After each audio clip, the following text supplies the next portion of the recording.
Good afternoon, everyone, and welcome to a Friday, December 13th edition of Established to Run's NBA Injury Analysis Show. I am Mark Dankenbring here filling in as your host with Drew Dinkmeyer off to Nashville to seek out $2.5 million to top the DK Live final. We have a nice contingent of Established to Run folks there, but I'll be here today talking about NFL or NBA. We have a nice 8-game slate tonight after a pretty light week, so a lot to get to today. Mike, how you feeling? How did matchups column feel today after a light week and 8-gamer on tap? Yeah, it felt great. Almost got to like 8K words out there. Had to go through a ton of pressers, a lot of practice pressers. So it was a lot of work put into that. Loved it though. Felt really good. Haven't had a big slate in a bit. Was fun writing that up. It's on the site right now. Check it out for all the subs. And yeah, and this is great. Shout out to you. You're the Charlie Ward of the gang. You get the NBA and the NFL Heisman skills. So shout out to you for double dipping. It's pretty tough to do that.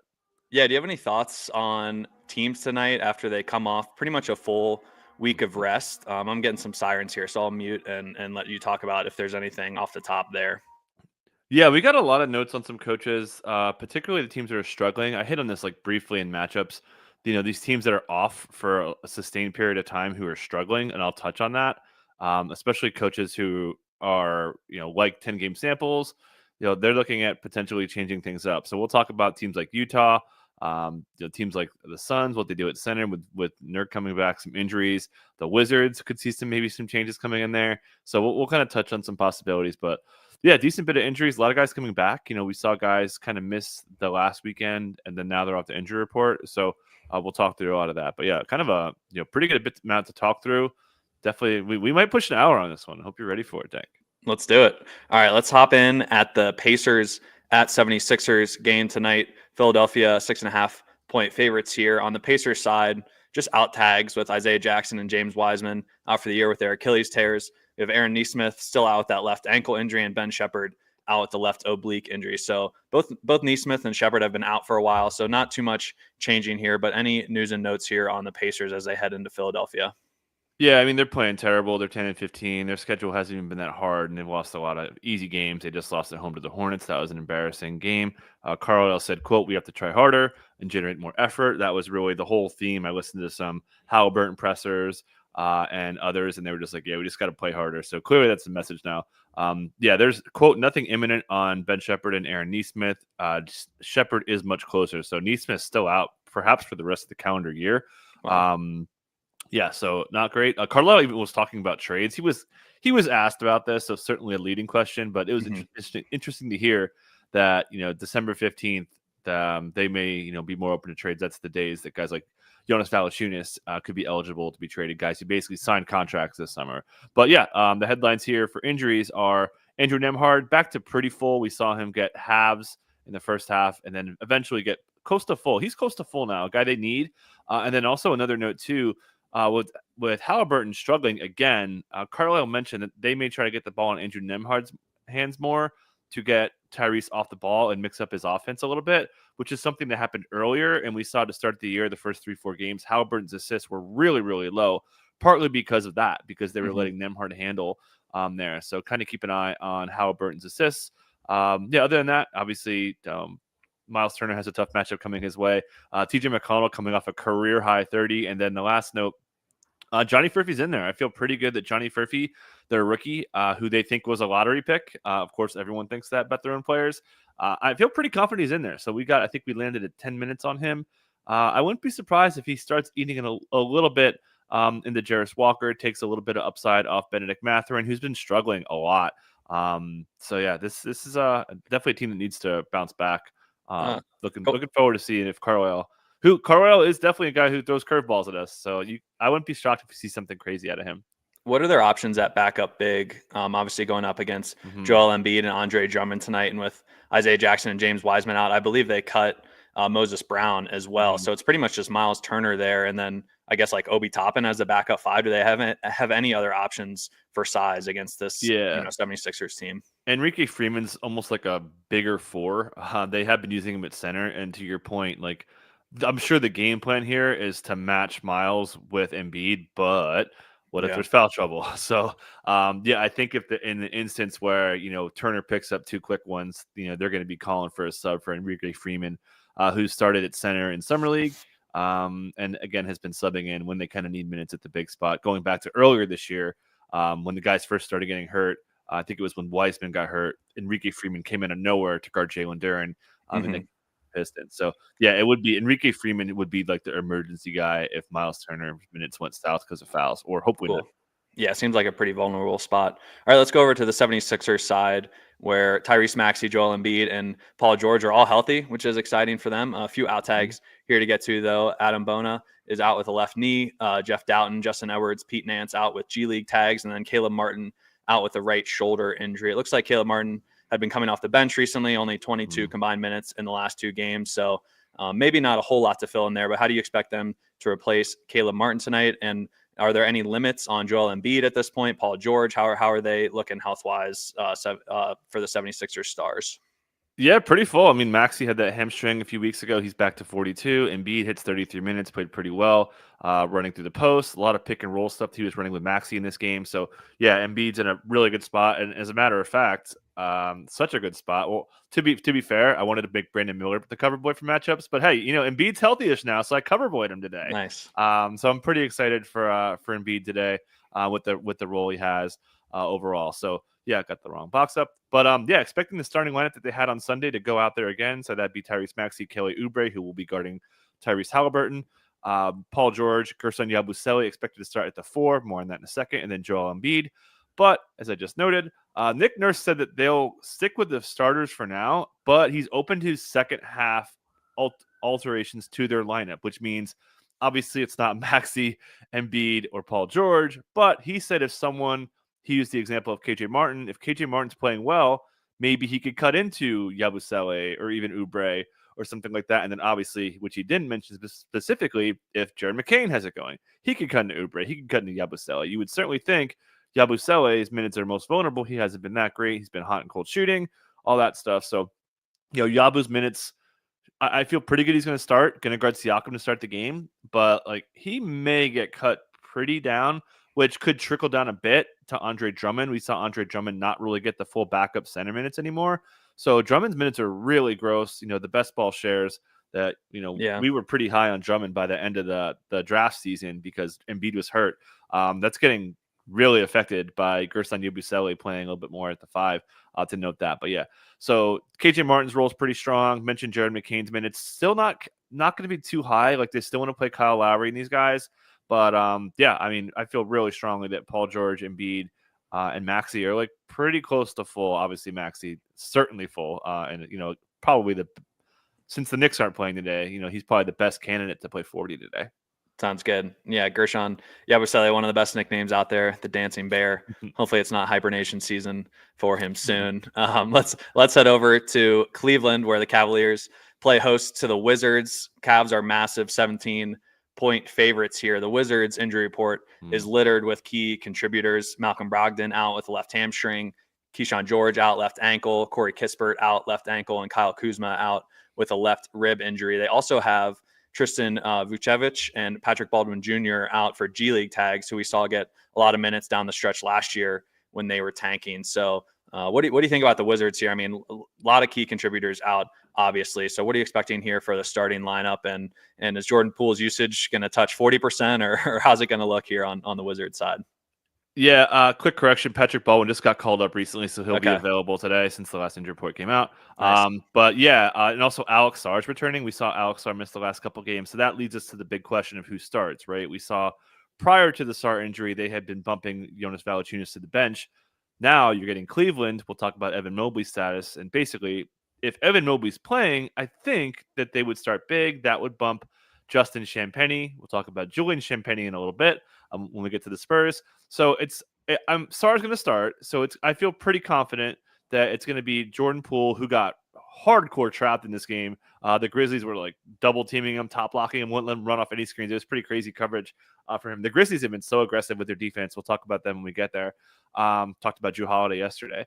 But yeah, so Bub, Bilal, Poole, Sarr are locks. And then I think Valanciunas is in, but I wouldn't be surprised if Justin Champagnie does play. Brian Keith said that they've been playing him a ton of minutes in the G League, and he's earned this role. So they might still continue to roll Champagny, and maybe both Champagny start, or maybe none of them start. We'll talk about that in a second again.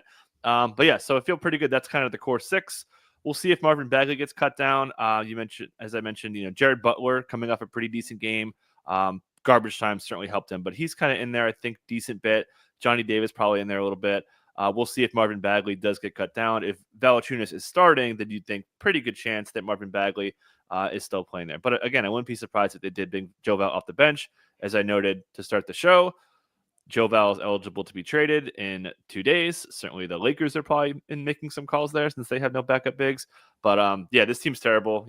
Just how did the Nuggets, and the Nuggets with Joker, and then the Hawks, man, the hottest team in the NBA, in the NBA Cup, they've given the Wizards 66.6 repeating % of their wins. Sad state of affairs. It just looks like a prime March rotation here when Marvin Bagley is getting 25 minutes and Johnny Davis is touching 20. So pretty gross here from the Wizards. Sad that we have to talk about it in December here, but is what it is. Let's head over to the Cavs side where, Evan Mobley is the big questionable tag here with that left ankle sprain. Isaac Okoro is probable with a left knee contusion, and then listed out as Max Strus with the right ankle, which was surprising because I think Shams had a report that he was expected to play Friday, and then Chris Fedor came out and tweeted it now sounds like Monday. So do you think Max Strus is for sure out tonight and will play Monday, or what's your read there?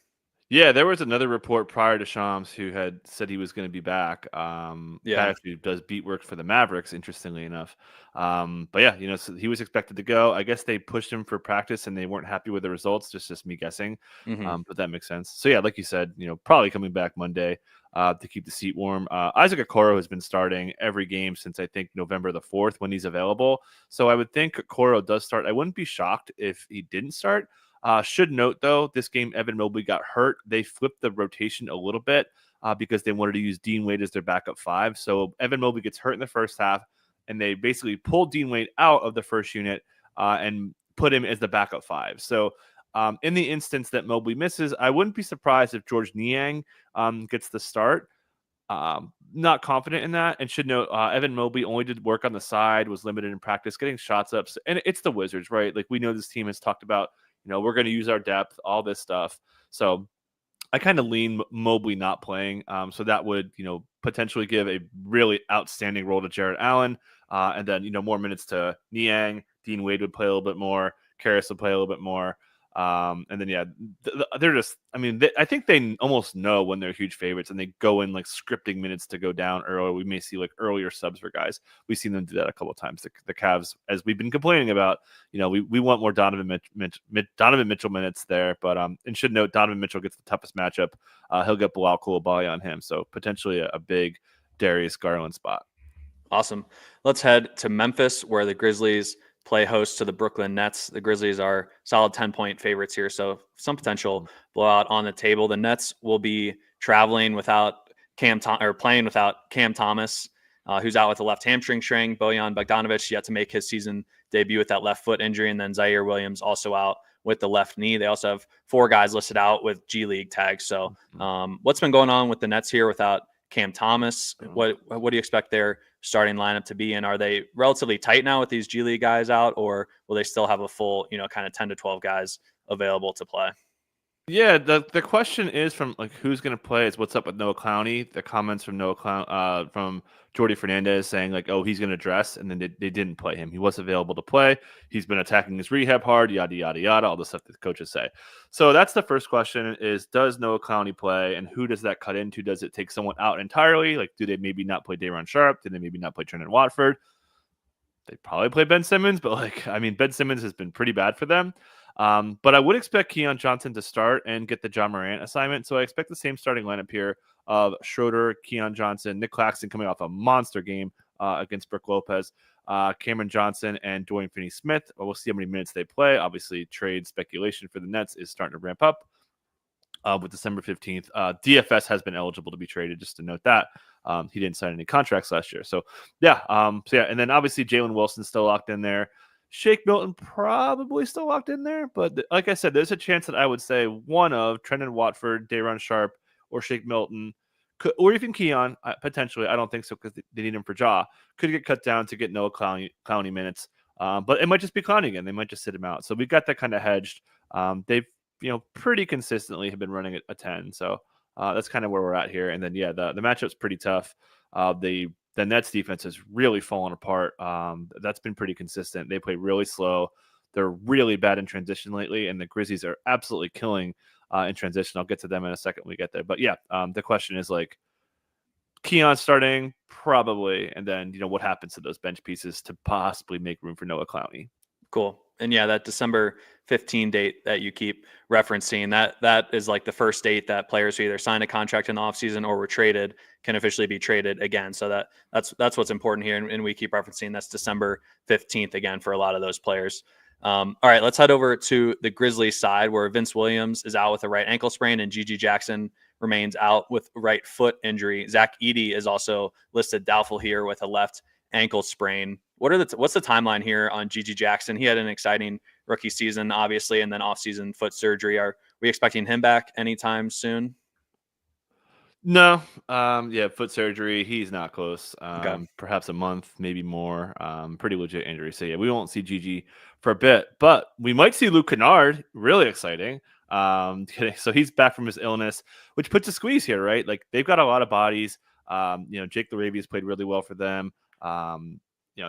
So just to backtrack a bit, so we're expecting they rested these guys. So if you're seeing on screen, they had that big win against the Celtics, and then in this game, they rested some guys here. So expecting Ja to be back, who played 34 minutes in the Boston game. Desmond Baines played over 30 minutes in 3 straight. Those could be starting.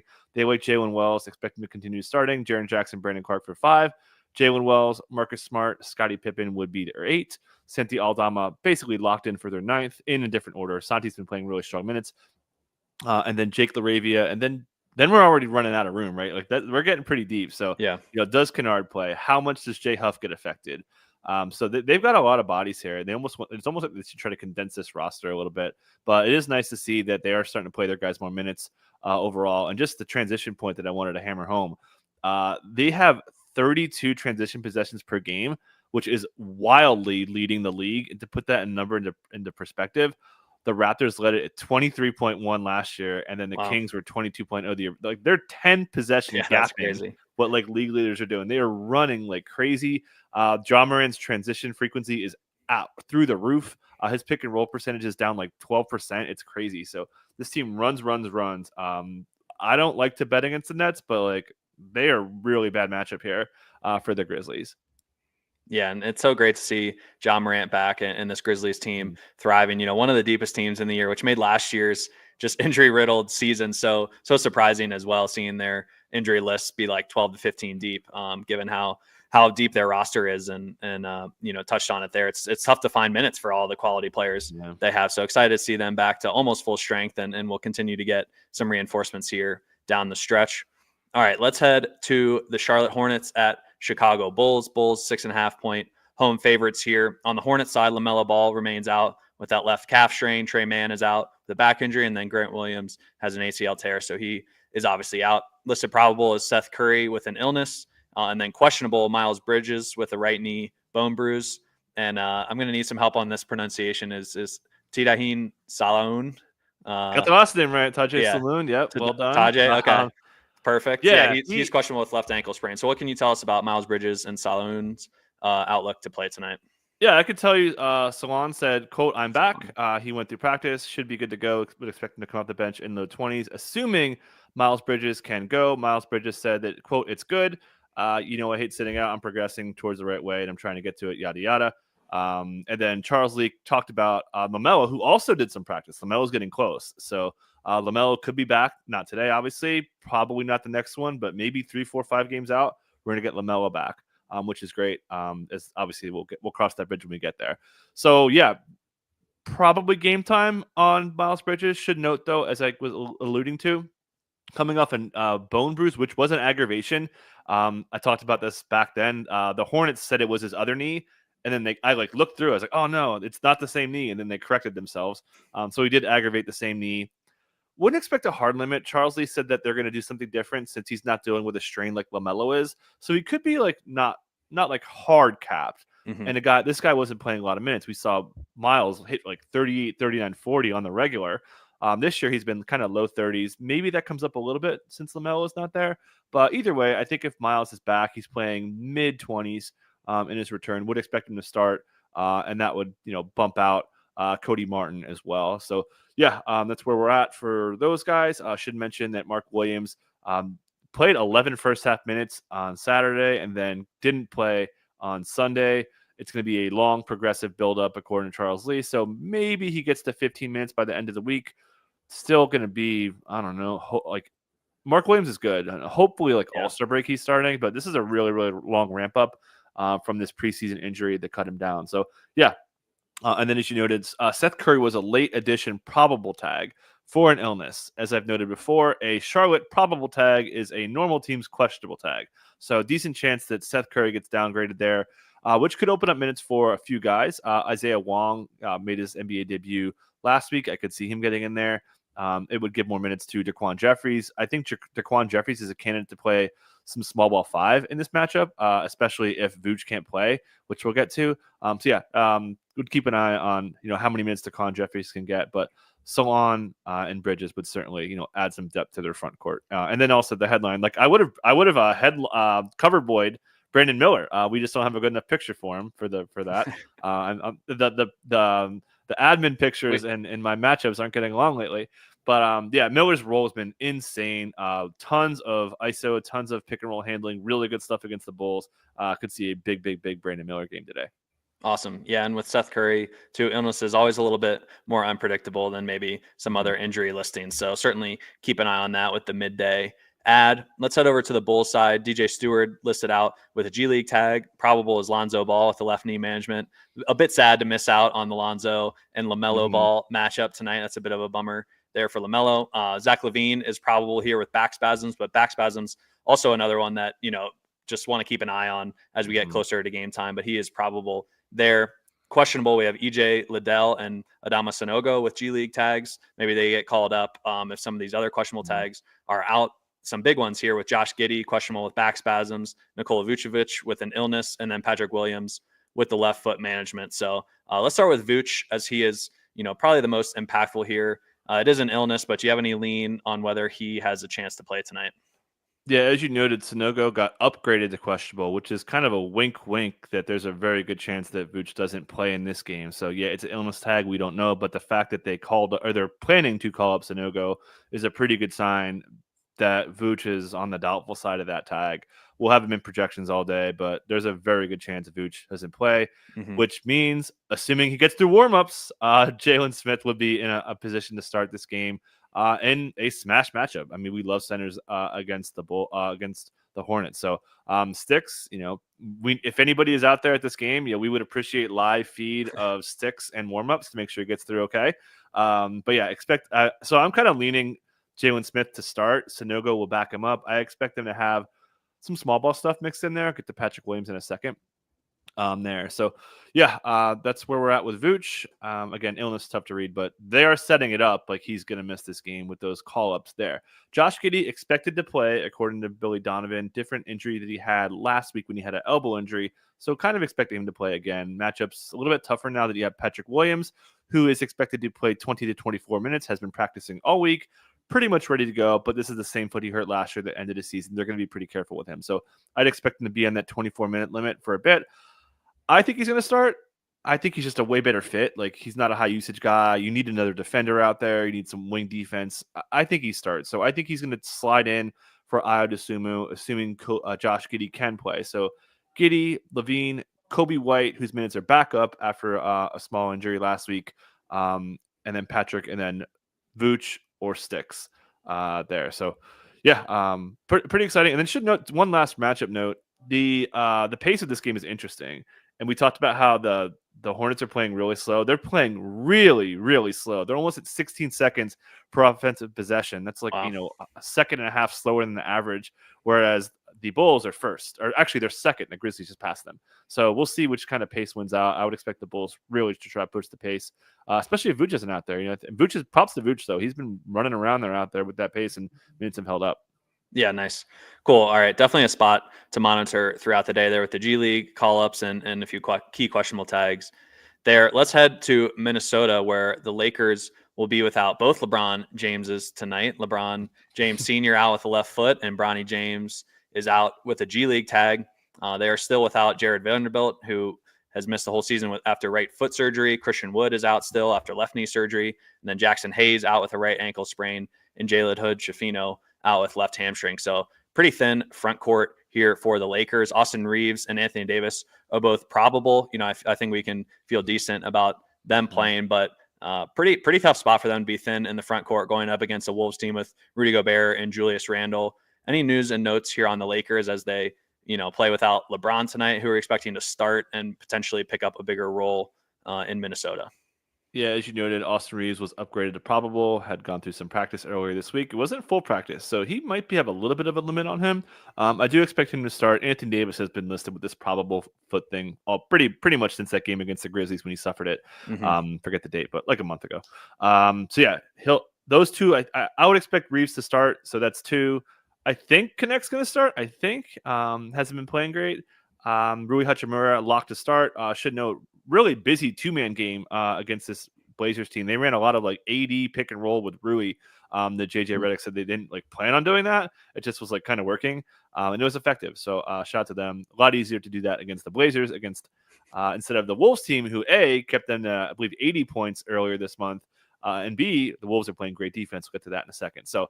I only mentioned four. Who's the fifth? I think it's Max Christie for a couple of reasons. One, he's playing better, and two, matchup. They need somebody to guard Anthony Edwards. I feel pretty good that they'd rather have him out there than Cam Reddish, and just have Cam off the bench there. So, and then D'Lo, pretty confident off the bench again. We saw him, not surprisingly. A little bit surprising that he came off the bench. He was fantastic, though. 28 points, 14 dimes. Expect him to have a pretty key six-man role. I think they're kind of stuck with him in that spot. So, yeah, that's basically the rotation there. We'll see who else gets in there. Maybe Koloko could cover the minutes again. He's kind of back to life. He could go away. We saw Quincy Olivari, who's been a pretty fun summer league player, kind of earned a contract in the preseason. But, yeah, that's kind of where we're at. But their core guys should play pretty heavy minutes as they look to bounce back and get going. And should note, too, Anthony Davis, this week off had to help him. Prior to this game against the Blazers, he was really struggling, had that air ball against the Wolves, air ball against the Heat, or probably the worst game he's ever played, in years. But, yeah, I think this time off could really help Anthony Davis get back on track. Yeah, and that starting lineup you mentioned, not a whole lot of ball handling there. Austin Reeves probably will play point there, but it makes sense to see D'Lo get 34 minutes off the bench. They just need the handling in that unit without LeBron. So even though D'Lo is likely to come off the bench, it is a revenge game for him as well. Maybe he gets back up closer to 30. So, closer to starters minutes for him despite the potential bench tag. And I just had sirens go by outside again. They must know I'm filling in for Dink on a Friday because that's the third time already this show, and that's pretty atypical. But all right, let's head over to the Wolves side. Very clean injury report for them. Just Joe Ingles listed out here with the left soleus strain.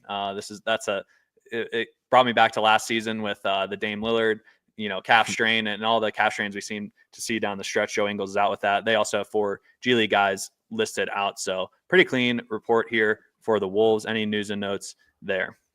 Yeah, probably the cleanest one out there. Chris Finch said that Jaden McDaniels is playing some of the best ball of the season. Some talk about expanding the rotation. So it looks like they may try to squeeze Josh Minot in there. I don't know if they do it today because the schedule is pretty spaced out. Basically, all the NBA teams this week and next week, because of the Cup, aren't playing nearly as much. That'll change, as you and I know.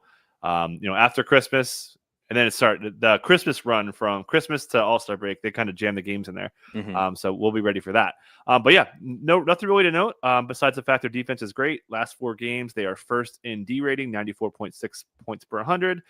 First in half-court defense, 82.4. Awesome numbers, partly because one of those games was against the Lakers. So, and also should note the Lakers defense has been really struggling. They're one of the worst rim defenses in the NBA. Their transition defense has gotten a little bit better, but their half-court defense has gotten worse. As I noted, that might be a function of Anthony Davis really battling through injuries here. So we'll see if that rest could help the Lakers on both sides of the ball with Anthony Davis. Sounds good.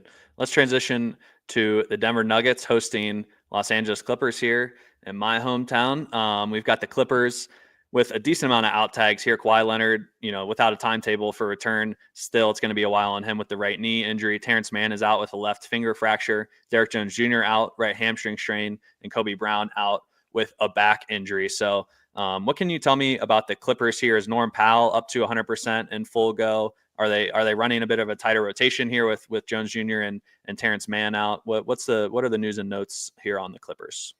Yeah, Derek Jones Jr. Another hamstring. How many hamstring injuries, man? I mean, it's got to be like 50.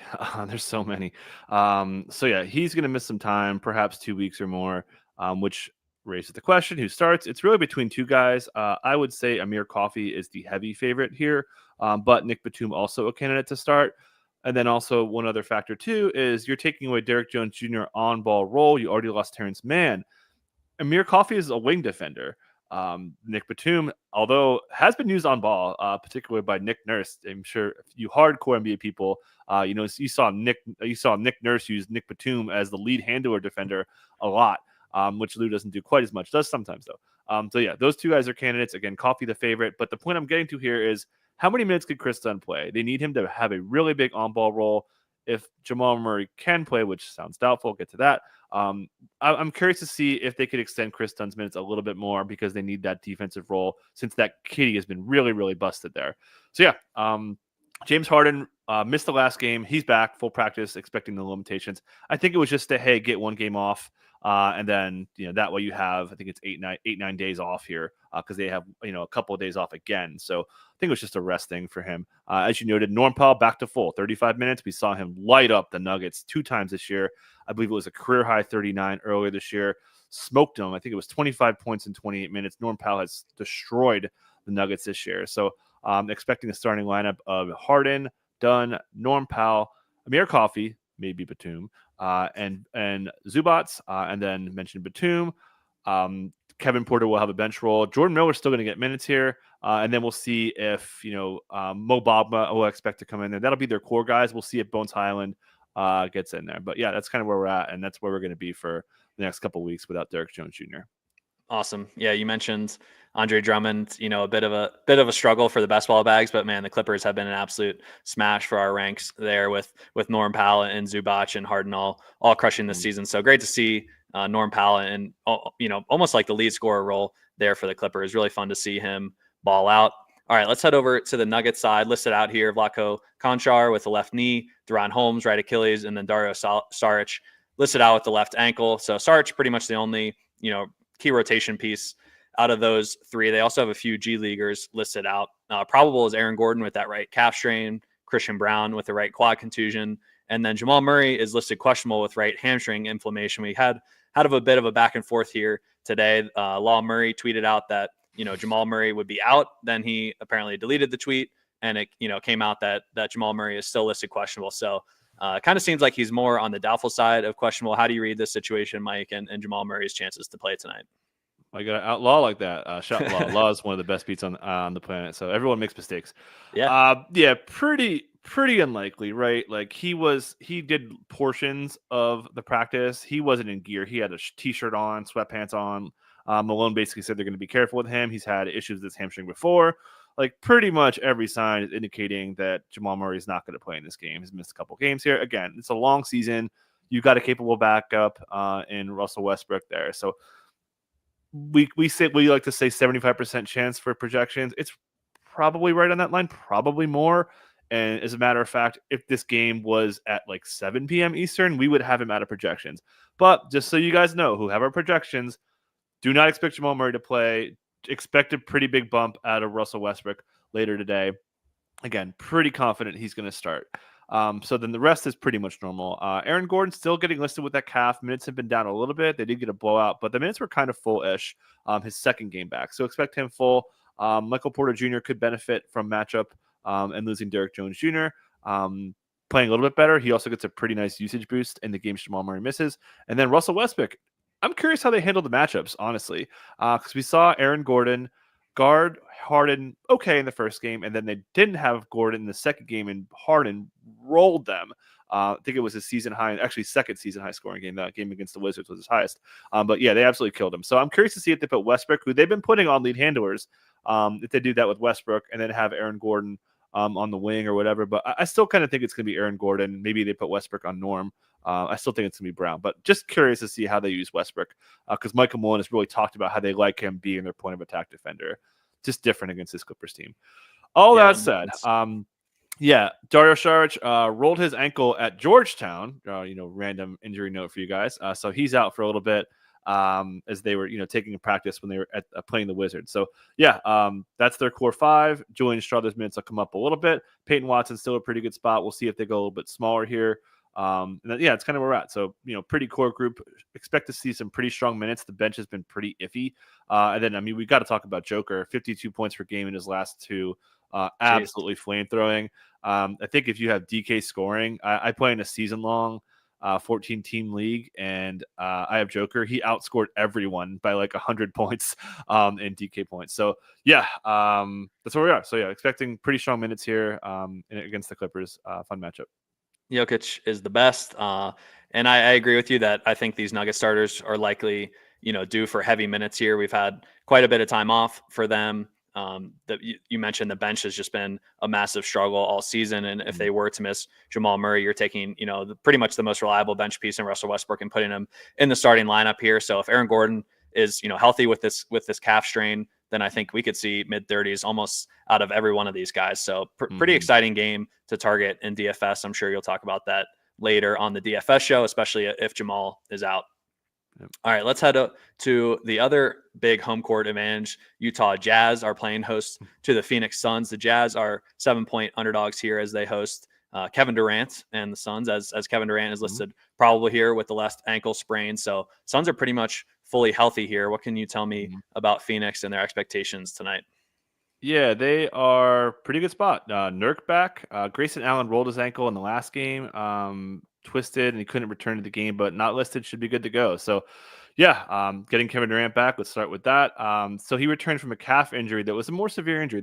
The injury before was a calf. This is an ankle, but the calf injury was the same calf he hurt back during Team USA. We saw him miss some time there, and they still got him 30 minutes off a soft tissue injury. Ankle injury wasn't that bad. Like he heard it rolling, came off. It looked like he kind of toughed it out for a bit and then came out. He might be foolish. There was a comment saying he'll play as much as he wants. The coach, and he joked he could play 48. So there's a chance Durant is like full-ish. He could play like 34, 35. I'd be pretty shocked if he's like below 28. Expect him full. Obviously, he's starting. Should expect Jusuf Nurkic back in the lineup. Dealing with I think it was a calf injury for him. I'll double check that there. So those guys will be starting. Grayson Allen, as I mentioned, should be pretty full. And the next question with Nurk back, what happens with Oso Ighodaro and Mason Plumlee?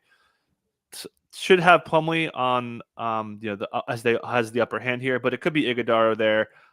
Royce will still be in the rotation. Ryan Dunn probably in the rotation, dealing with an ankle injury himself, should be back, which could cut Monty Morris out now that you got Kevin Durant, Beal, and Booker, and Tyus Jones. Shout out Tyus Jones, by the way. Tyus has been awesome. You don't really need Monty Morris. So, again, let me recap. Tyus Jones, Beal, Booker, KD, Nurk, starting five. Ryan Dunn, Grayson Allen, Royce O'Neal, and Mason Plumlee / Ighodaro would kind of be their core rotation. We might see Okogie sneak in there or Monty Morris sneak in there, but those core nine should cover these minutes for these guys. Nice. Yeah, pretty legit starting lineup there for the Suns. Have we noticed much of Coach Budenholzer cutting down minutes at all on these main guys this season? I know, that was kind of speculation and something he did in Milwaukee. It seems like the Suns have been pretty full, though. Yeah, no, they're full. Booker's routinely hit 40. Kevin Durant was second before he got hurt. I think he was second in the NBA in minutes per game behind Tyrese Maxey back then before he got hurt and before Max got hurt at the time. So, but just a random note, their pace is not there. We talked about that.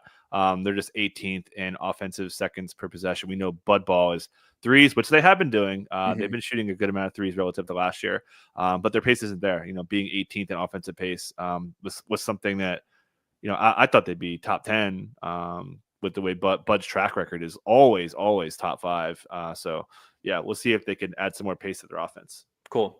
Let's head over to the Jazz side. A few out tags here. Taylor Hendricks out after that right leg fracture, and then Svi Mikhailuk out with a left groin strain. They have 3 G Leaguers listed out, as well as your guy, Cody Williams. Listed probable here is Lauri Markkanen with that lower back injury management. And then some available tags here, Jordan Clarkson and Colin Sexton, both available. And then Isaiah Collier and Kyle Filipowski as well. So decent amount of bodies available here for the Jazz. Any news and notes out of Utah? Yeah, Lauri Markkanen got listed yesterday with a Q tag for back injury management, which in a non-back-to-back, that was like, oh no. Like that is like, oh god, is the tank coming already? So good to see a probable upgrade. As you noted, Jordan Clarkson upgraded to probable. He's been missing time for the plantar fasciitis injury that was aggravated. He missed time, returned briefly, and then had missed multiple weeks for that. So expect a minutes limit on him. Well, he's probably just playing the non-Sextons to me. And as you noted, Kyle Filipowski, he's back. Isaiah Collier, those two guys had been playing with the SLC Stars in the G League. And I expect them to play today. But the question is, how many minutes can Kyle Filipowski play? And hey, the trusted G League tracker, not only do we find out where you're playing, we are on minutes look here. Kyle Filipowski's minutes have been very limited in his 2 games against the SLC Stars for the SLC Stars. So I think Kyle Filipowski's minutes are going to be there, but I don't think he's going to have, 17, 18, 19. He'll probably be in the 14, 15 tops because not playing 20 minutes in a G League game is a little odd. So yeah, and should note too, Cody Williams actually has been pretty bad in the G League. It's real bad for someone's guy who will be named who will remain nameless. Don't do that already. Come on, have some faith. I can't even. I'm so embarrassed. Cody, tough scene. And meanwhile, your brother's going to win Most Improved Player. Yeah. So the apple does fall far from the other apple, I guess. But I digress. So let me get back on track here. So starting lineup, should note there could be a screwball here. There could be a screwball, but Chianti, Colin Sexton, Blocker Kessler, whose minutes are real hot. He's been mid-30s almost every night now when there's not blowout. John Collins, Lauri Markkanen, and that's your 5. Locks in rotation will be Jordan Clarkson. And there's really not too many more locks. I feel pretty good Isaiah Collier is going to play. I feel pretty good Kyle Filipowski is going to play. And then there's a chance that 2 of, and I'm pretty confident Svi Mikhailuk's not going to play. So I think 2 of the following, Johnny Juzang, Micah Potter, Bryce Sensabaugh, and Drew Eubanks, 2 of those guys could be out. Now, you could cut Eubanks out. You put Filipowski in his minutes. Goodbye. You're going to have to reintroduce Jordan Clarkson, who was basically taking out Juzang. Juzang was replacing Clarkson. So I think Eubanks is like the most likely to go away. The problem with Juzang is like he's been playing really well. So I feel pretty good. I would say Micah Potter's next to go away, and then just use Bryce Sensabaugh as like a 4. So that's kind of my lean. So if I had to guess, I would say Eubanks the most likely to go away, and then Micah Potter next. Then it's close between Bryce Sensabaugh and Johnny Juzang. I think those 2 guys are in, but I would lean Bryce in over Juzang, but not confident in those last 2. And this is exactly why the Jazz minutes are always a huge hedge fest for us on the back end. And we have a Will Hardy emoji in Slack just because he likes to mix and match, and it's pretty unpredictable there in Utah when everyone's healthy. All right, let's head to Portland. Last game of the night that we'll get to. The San Antonio Spurs will take on the Trailblazers here. Portland 3-point underdogs at home. On the Spurs side, multiple key out tags here. Zach Collins out with a low back contusion.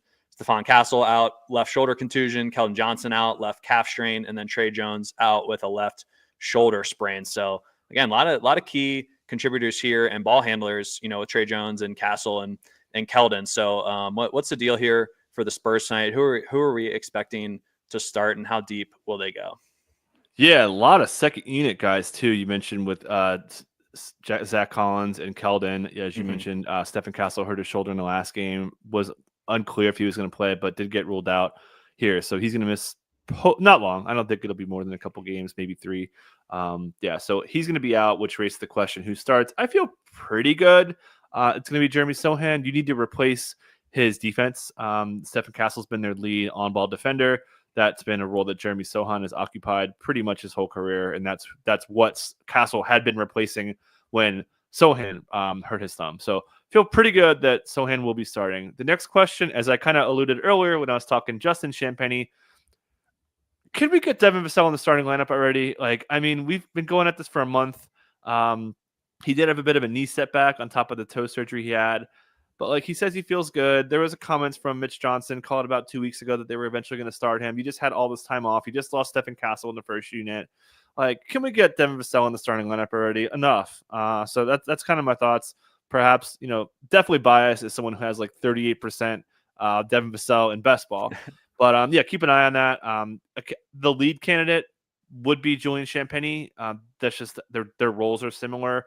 But I wouldn't be surprised if he started for Harrison Barnes. I just think maybe they wait one more to get Castle back. But there's a chance that Vassell replaces Castle too. I mean, they might just do that, and then Vassell's not an on-ball defender, so you're kind of playing with fire there a little bit. So yeah, that's kind of my thought. So feel pretty strongly that Jeremy Sohan's going to start.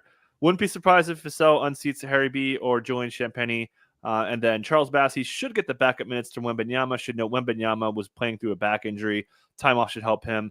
Had a pretty bad game against the Blazers. They put Jeremy Grant on him last game, and he actually held him to 12 points, I believe. So just a quick matchup note there. And then, yeah, we'll see. I think Blake Wesley's in the rotation. Again, you need to replace on-ball defense. They were covered before. They had Castle and Sohan to cover those minutes. Now you don't have Castle. So I think Blake Wesley's in there. I think you need to replace Keldon on top of the guys we're talking about. I think that's Malachi Brandon's role. They need a little bit of scoring punch. So I think those guys are in. Could also see Sandro Mamakashvili in there. Expect those guys to kind of get in there to fill some front court minutes. And I wouldn't be surprised if Mamu played the 5 a little bit to cut into Charles Bassey. But yeah, this is an interesting situation to watch overall. And then I am crossing my fingers for a Vassell start tonight. Sounds good. Also, any update on Greg Popovich here after he suffered that mild stroke? Have you heard anything on him? No, yeah, he had the mild stroke. He's going to be out for a little bit. Yeah, there's really no timeline as far as I can tell. But yeah, it sounds like he's doing well on the road to recovery, all that stuff. So yeah, hopefully he's out there soon. But should shout out Mitch Johnson, man. He's been A, good. The Spurs are playing pretty well, and B, from my perspective, I get more information. Yeah, Pop has the shortest. Pop having a minute press conference is long. So which more work for me though. Hey, it's nice to fly through those Pop pressers. But yeah, shout out Mitch Johnson, and then obviously get well soon, Pop. Absolutely. All right, let's head over to the Blazers side. Listed out here is Matisse Thybulle with a right ankle sprain. Doubtful is Duop Reith with low back strain, and then questionable DeAndre Ayton with an illness, Donovan Clingan with a left knee sprain, and Robert Williams with a concussion. So all centers here questionable for the Blazers. So bit of an interesting spot going up against Victor Wembanyama. Let's start with Robert Williams here. He's been out for a while with this concussion. What's going on there? Any updates on him, and if you expect him to play tonight? Yep, and I got a Crevassier ad on my screen here. Shout out Leon Phelps. Shout out the ladies' man. Could I buy you a fish sandwich? Movie's so stupid, but so good. Okay, so let's talk centers. Let's talk about Donovan Clingan. Went through multiple practices. He's good to go, assuming anything, as long as he's not hurt in warmups, like what happened to Andrew Wiggins. He's in better shape than Wiggins is. So very, very confident Donovan Clingan is going to play and get minutes tonight. Robert Williams still clearing concussion protocol, almost through. He has to do one more, Sean Hyken noted this. It's almost like a computerized test to make sure his cognitive senses are there. So he's likely getting cleared here. He's been out for a bit. So expecting them both back. DeAndre Ayton, illness tags. We don't know. You got these two guys. Maybe you sit him anyways. So I wouldn't be surprised if Ayton sits. Someone check his driveway. Is it snowing in Portland? I don't know.